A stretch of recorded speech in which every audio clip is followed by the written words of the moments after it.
Hello everyone, welcome. We're at the last day, the last hour, 2 hours, so I'm not going to keep you here 30 minutes, don't worry. We're here today to talk how we can grow and nourish, tech communities. But what you don't know is that we're also here to talk about gardening, and you're probably going to be very shocked why gardening. But what we're going to find out from today's presentation is that growing and nourishing your communities is very similar to gardening. So I'll use some phrases to make it a little bit more interesting, and so you can relate it also. So yeah, let's get started. Before we begin with the most basic step, planting seeds, I'll tell you a little bit about myself, where I am, where I'm from, what I currently do, what I also like to do for fun. Then we'll begin with the most basic step, planting seeds. Afterwards, we'll go into caring, because every garden, obviously, you need to care for it if your plants are going to flourish. The same for communities. In step 3, we'll establish a framework, what you can do to maintain your communities. And after that, we'll summarize everything for a recipe for success. And lastly, we'll finish off by how we can measure the growth of our communities. All right, so my name is Daliya. I currently live in London. I'm originally from Bulgaria. I've lived all around. I used to swim professionally, so I used to be in the United States for a little bit. After that in Amsterdam for a while, and now I'm in London. That's my dog, Maggie, a sweet little pom. I currently work as a community manager at Kong. I do everything related to developer engagement. So how do we raise awareness for our products? How do we make the adoption of our projects easier? And how do we keep our developer community engaged and happy? I obviously like to swim. I do like to hike, explore new places, new cuisines, so you'll find me traveling quite often. All right, let's get going. So we'll begin with the first and most basic step, planting seeds, right? That's what you do when you want to start a garden. And before I tell you where you can plant your seeds, I want to briefly mention those 3 pillars for community building. I believe that anyone who wants to build any sort of communities, open source, not open source, whatever, you need to be aware of them, especially for open source. I'll give you an analogy here. So just like the health of the soil when you start gardening is intrinsically related to the health of the plants, right? If your soil is not good, your plants are probably not going to grow. In case of the Kong community, our user base is kind of our soil, right? They're the developers, the system administrators, the security folks, everyone, our users. So if they're happy, Kong will be successful, right? So remember your base, remember where you came from. Did your projects originate in the open source community? If yes, that's a bottom-up engagement. We empower those who use our technology, so that's important to remember. And lastly, who is part of your community? Is it only the open source users, the developers, or is it also the customers, the partners, the influencers? So you need to make sure who you're talking to, because the messaging will vary depending on who is part of your community.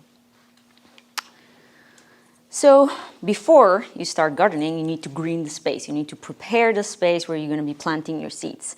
And the seeds which we will be planting are community programs and community events. Community programs and community events are the 2 major ways through which you can build tech communities globally. And I will be primarily focusing on user programs, contributor programs, and ambassador programs. And for community events, there are many types, but we'll just focus on meetups, conferences, and hackathons briefly. I want to very briefly mention how important it is to have a social media presence around everything you do. You might have the best and most engaging community program or the most interesting event happening, but if you don't have a consistent social media presence, it's just not going to work. So you need to be showing up for your community very consistently, not just one-off, because they just won't remember you. And you will hear the word cadence here many times through this presentation, but just remember, everything you do, put it out there. Because if you don't, people are just not going to remember and show up. So for this analogy here, you can see for user programs, the leaves are quite small, right? So these are user programs I refer to like, we can say like writing a blog post or hosting a meetup, all those fall under user programs. So that's like having a grass in your garden. You need many of those in order to build a community, right? You need a consistent flow of things happening. The same with the garden, you want a green space. You don't just want like one plant somewhere. Then we move into contributor program, you can see the leaves are starting to become a little bit bigger. When you have working user programs, then you move to you can start building contributor programs for them to create more engagement in your community. And later on, the ambassador program, you can see the leaves are the biggest. That's only for the rock stars in the community. So that's kind of like having a roses in your garden. It's only for the masters. Same for the meetups. You do a lot of them. For the events. Same for meetups. You do a lot of them. You only focus on several conferences. You can't do that many. And then the hackathons just for the engaged community. Only, when the time is right and when you for example, the hackathon we did here was for Kong Summit. So pick something and you do around it. Okay, so user programs. Let's see how we can raise awareness for our open source projects. When I create a user program, I like to start by asking myself, what are the goals for my program? Why do I want to create it? And in most cases, user programs are geared towards the following. So attracting new users, and raising awareness about your products or projects, educating the community about everything that you're doing, and making sure the adoption of your products is easier, creating smooth onboarding process for the new users, and then maintaining a great user experience and providing ongoing support. I mean, you might be educating and raising awareness, but if you don't have the proper support or if the community members don't know where to find it, it's just not going to work. So you need to have all those in place. And then we will deep dive a little bit here on this slide, the same information. So at the awareness stage, focus on the problem that you're trying to solve, and then we turn it into educational content, right? So if a developer is running into a problem, and they will Google most likely, how can I solve it? So what are these terms that Google is providing for you? So you want to focus on those, right? How can you help the developer community solve their problems? So this is most likely what you want to focus on, because the developer community wants to get the answers from you. So once you figure that out, what are these terms that they're looking for, you want to create content. So you want to create blog posts, videos, you want to speak at events, you want to do SEO optimized website, all of those. And once you start creating that content, reuse it and reuse it again. They need to hear it multiple times, multiple and multiple. And once you start doing all of that, you need to create a smooth onboarding process, and then you move all the way to the support. Create documentation, make sure they know the community where to look for those answers. So for example, at Kong, once we start onboarding new users, we send them a 5-step email sequence to help them get onboarded. So think what you can do to make it easier for your new users. So now we have running user programs. So how can we engage better with the community, with the people who are using your products? What can you do for them? You might want to create a contributor program. But before you do, figure out the why. That's extremely important. Why do you need contributors? So are they crucial to your project? Or do you need them to engage with your community, just to create community engagement? Or do you need them for both? So that's what we have at Kong. Our contributors contribute to our GitHub repos, so they help us build our projects, but they also help us engage with our community. So they write blog posts, they speak at events. So we need our contributors for both, but for you might not be the same. So think, why do you need them? And then the way you structure your program will depend a lot on that why. So you first need to figure out what do you need your contributors for. And from there, you can start building your contributor pipeline. So first, you will obviously look into your existing users, who is already using your technology. So you will obviously ask them to participate in the program. From there, you can look into the adjacent communities. So for example, Kong is built up on Lua and OpenResty, so we get a lot of contributors coming from there. So think, do you have any underlying technology that you can ask people to participate? Partners, so we also collaborate with a lot of our partners. So do you have any partners that you can mutually benefit from both of your communities? Students and academics, that, for example, hackathons are an amazing way to get them involved with technology. So can you collaborate with any universities, high schools, to get them interested in technology? Once you start building the pipeline, then you need to think what processes and programs you can create to support those contributors, right? You can't just create the program, you need to make sure you have the proper support. So you need a contributor guide where you need to outline everything related to the contributions. So how can they contribute, where, what support, resources, everything you need to include there. You also need to have a clear review process. So how are you reviewing the contributions? If it's rejected, why? Maybe someone will reach out to you and ask you. So you need to be able to answer those questions. Places to get help. Of course, if they get stuck, they need to know who to ask for help. And recognition. Everyone loves to be recognized, so you need to make sure you recognize the people who contribute to your project. And I will show you what we do here at Kong now. So this is our Kong Contributor Program. This is the website if you want to visit it. We structure it in 2 ways. So firstly, we have code contributions. So our contributors can contribute to Kong Gateway, Kuma, Kick, or Insomnia. And if their contributions are accepted, we send them a t-shirt. So we design those t-shirts specifically for each project. This is just an idea. Obviously, you can do something else. But here, it creates sort of like a friendly competition. A lot of our contributors want to collect all of those forced t-shirts. So it works very well for us. They love the t-shirts. And then the second part is the content contribution, which this is a very new part of the program, so we're still developing it. But this is the beauty of creating your own program. You can customize it, add to it, remove parts whenever you want. So, for example, I'm still thinking what we can add to the 100 points. That's why it's so empty. If you have any ideas, let me know. But you can see 10, 25, 50, 100 points. And for all of them, for example, they can share on social media. They can submit a talk related to Kong or any of our products. They can write a blog post, etc. So for everything they do, they get points. And at the end of the month, we send them a code, which they can then redeem in our portal and get whatever they want. And they order it themselves, which is pretty cool. And they seem to love it. So yeah, just an idea what you can do for your program. And then moving on to the ambassadors program. So now you have an engaged community and you need to start thinking, what can you do for the rock stars in your community, right? To the very active contributors who are contributing all the time. So I will be referencing here our Kong Champions program, which is our ambassadors program. And we have how many champions here? 1, 2, 3, 4 in the audience supporting. So they're our frequent contributors who play a key role in developing and engaging with our community. Before you develop an ambassadors program for yourself, you again need to ask yourself, why do you need it? What are you trying to achieve? And you obviously need to set the goals for the program. So for us, and for many of the ambassadors program out there, these are, kind of the standard goals that the ambassador program tries to achieve. You want to build awareness for your technology. You want to educate the community, right? Because we have a DevRel team, let's say of 5 to 10 people, that's not enough. We need more people there advocating for our technology. So the ambassadors, they help advocate for our technology out there. Educating the community, increasing the contributions to your projects, and creating professional development opportunities. So that's a good one. It's not only about us, so we can't just ask them, you need to do this and advocate, We also want to provide something for them. So if they ask for a free training or free coaching, or can you review my blog posts, etc., that's a time off that we take from engineering or DevRel. So we try to provide something back, and it's kind of a two-way street.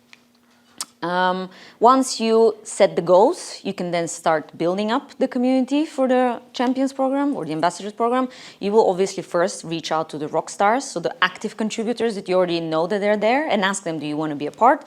Most likely they will say yes. And then don't reinvent the wheel. Focus on something that's already working. So there are a ton of Ambassadors program out there. You're probably not going to come with something that's majorly different. Establish something that's already working and then tweak it to what makes sense for your company. Establish a value proposition, so what I just mentioned, make sure you provide something back to them, because you can't just expect them to do something for you. So it needs to be a two-way street. And promote the program and build a pipeline of champions. So, the regular social media promotion, and also think of cool ways through which you can engage with them and promote the program. And here I will show you what we did. So in honor of Kong Summit, every year we give our champions some presents. And this year we decided to go non-material stuff. So we adopted a gorilla on behalf of each one of them. And we send them the adoption certificates. It was very well received, so they're happy, so they will talk about it. And then we also wrote a blog post about it, which we weren't really focused on the technology per se. Everyone knows what Kong does, everyone knows what an ambassador program is, but we spoke about how our program differs from the rest. So we focused on the people, right? We're humble, we're a family, this is how we differ from all the other MVP programs out there. So think what you can say to make it different. It doesn't have to be something. Like, again, you don't have to reinvent the wheel. Just think what makes sense for you and for your company.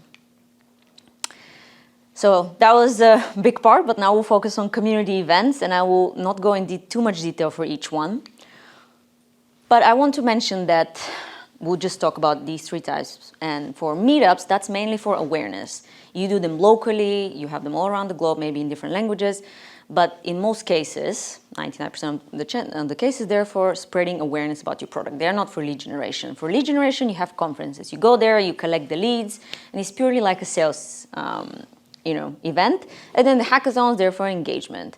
Also a great way to involve students in academics. So think about that. And also, whatever you do, make sure that you talk about all of your products and all of your projects. Don't just focus on one, because then you need to make sure you record most of your recording and most of the meetups or events, put them on YouTube or put them somewhere where people can rewatch them. Because a lot of sales folks, for example, ask us, you have a recording on this, one of my prospects is asking me. So that's a great way to reuse the content for any of the products or projects that you have. So I have a question for you, and whoever gets it closer will get one of these. How many groups or meetup groups do you think we have around the globe? Kong meetup groups. 500. Lower. 20. Up. 75. It's very close. Who said that? Very good. The answer is 80, but all of you three can get. There you go. All right, so we have 80 groups. We actually just opened one in Tokyo just now. But having meetup groups is extremely important if you want to build any sort of community, because presenting locally is very important for engaging with the community, speaking in different languages. For example, the meetup I have in London will be totally different from the meetup they have in Hong Kong, for example. It's, the culture is totally different, obviously the language, everything. So having presence all around the globe locally is extremely important. And obviously you can't do everything yourself or your team. So look for local organizers. That's one of our latest initiatives. So do you have any Kong enthusiasts out there who want to help you and be more involved? So make them user group organizers. So a lot of our user groups are run by partners or just by volunteers in the community. And they help us organize meetups. They speak at meetups. So that's a great way to keep the local communities engaged. And just very briefly here, we did a hackathon for Kong Summit. It ended yesterday. We're going to announce the winners in about an hour at the award ceremony. The hackathons, not a lot to say there though. They follow kind of the same structure in mostly, but you need to think, why do you need the hackathon? Like, what are you trying to achieve? For example, we always do it around Kong Summit because we want to promote the event with it. And we also gave free tickets to the people who submitted a valid contribution. So for you, might be something totally different, but think, why do you want to organize it? Here you can see the cool t-shirt, which all participants get with valid contributions. All right, that was a very big first part, but now you have your programs up and running, you have an engaged community, you need to care for it, right, in order for the community to be happy and nourished. So here are 4 things you can do. I said cadence many times, but it's so important. It's probably one of the most important things if you want to build communities. You can't do things one-off, it's just not going to work. So you need to establish cadence for your events, and you need to communicate regularly with all of your community organizers and the most active members. So they need to know that you're there to answer any questions they have. You need to nurture the community, so nurture the relationships with them, right? You're not a sales, you're not there to sell anything to them. You're there to help them be successful and educate them. And give back if you can. There are many local conferences which don't have budgets. If you can, sponsor them, go speak, attend, organize yourself. And then measure, keep it in a manageable size. I'll talk this on the next slide.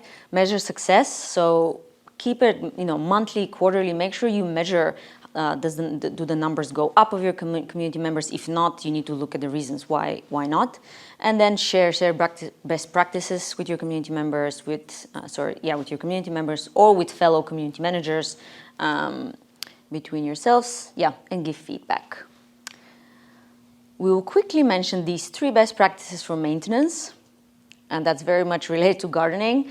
So the first one, revive. Let's say you go on a 2-week business trip, you come back and you see your plants are pretty much dead. So are you going to revive them? Or you're just, you're like, okay, it doesn't matter, I'll buy a new one. So the same goes for user groups. So let's say you have a region that is just not performing. Like you see, no one is showing up to your meetups, the group is dead, there's no activity there. So do you put the effort to revive it, or do you just close it? So sometimes the region is just not ready for any activity, and that's okay. It will be ready maybe in a couple of years, but then put your effort somewhere else. So if you have groups like that, we just closed like 20 or 30 groups last year, which just didn't make any sense. So think where you should focus your attention. And like I said, find local community organizers. Then you literally make half of your, they will do half of your job for the events. It's great. And then obviously you establish a relationship with them. You invite them to participate in more of your projects, and then they become advocate for your company as well. So propagate, I don't know if you know what it means in gardening terms. It means creating a plant from an existing plant. So I already mentioned meetups, but there's also external meetups. So if you have, like, let's say Victor wants to go and present in a Kong meetup, but I will also ask him to go and present in an external meetup, because in that way you propagate their community. You're creating new Kong fans, somewhere else, because you already speak at your meetups, but go to external meetups and advocate there for Kong in the external community. And then repot, that means reporting your plant. So reuse the content. Don't make obviously new content every single time. You create the content, reuse it, and reuse it again. We promote, let's say, Victor's videos many, many, many times. They get thousands of views, but then people learn about the technology and everything that he's saying. So make sure to reuse the content. All right, so let's see the recipe for success. At the beginning, I told you we'll talk about gardening. So you got a little cheeky 101 gardening lesson. So at the beginning here, we have the soil, which are, let's say, the regions or the events. So which regions do you choose to focus on? What events are you going to speak at? After that, you want to put water. That's the developer content. Are you providing enough developer content for your community? Is it only very basic stuff, or do you have very advanced stuff? It needs to be a combination of both. And it needs to be regular, but also not overwhelmingly regular. You don't want to have an event every day, right? Then you're not going to have a attendance of many people. And then containers, those are the venues where you're hosting your meetups. You always want to host somewhere cool, not in like a dingy, dark room. You want a nice, fun venue, if possible, a cool venue. Fertilizers, oops. So we can look at swag, food, beverages, all the things that are going to make your event fun and more well attended. Those are the fertilizers. And then pest control. I'm sorry if there are any sales folks here. No sales pitches at your meetups. It's just not well received. I've had to actually close groups before because the organizers were so angry that someone went and started pitching the prices and stuff. So it's not well received. Don't do it. It's purely for awareness, educating the community. And then light, provide feedback, always reflect what works for your community, what doesn't, in which region. So what works in Europe, let's say, doesn't work in the Americas or vice versa. So make sure you always reflect on what's going on. And then measuring growth. This is how I measure my growth for my community, but obviously you're welcome to do it any other way. In 5 different parts, so you start with community growth. So that's the total growth of all of our channels. So Slack, LinkedIn, Twitter, all of them. There are many of them, like 10 or 12. So I measure all the community members there monthly and quarterly, then yearly. Then you have community engagement. So for us, that's Orbit. We use Orbit platform, and it does it automatically for us. And it tells us how many active members we have, how many returning members, community activities. Some members become not active, and then you can see, okay, what can I do? Or who are these members? Maybe I can, send them an email or invite them to participate in one of our events. And then the ambassador contributor program. We see how many applications do we get, how many contributions, how many issues and PRs on GitHub, blog posts, presentations, all of that. We count how many we've gotten from our champions or from our contributors. And lastly, meetup groups. We get, so Kong has 80 groups around the globe, so around, thousands and thousands of members. So we see how many more members do we get per month? Are there any months with less compared to others? Then we see why, what's going on. Did we have less events? So we analyze all of that data and we measure it. So this is how I measure my community growth, all these 5 things, but of course you can do it any other way. So with that, I would like to thank you for your attention.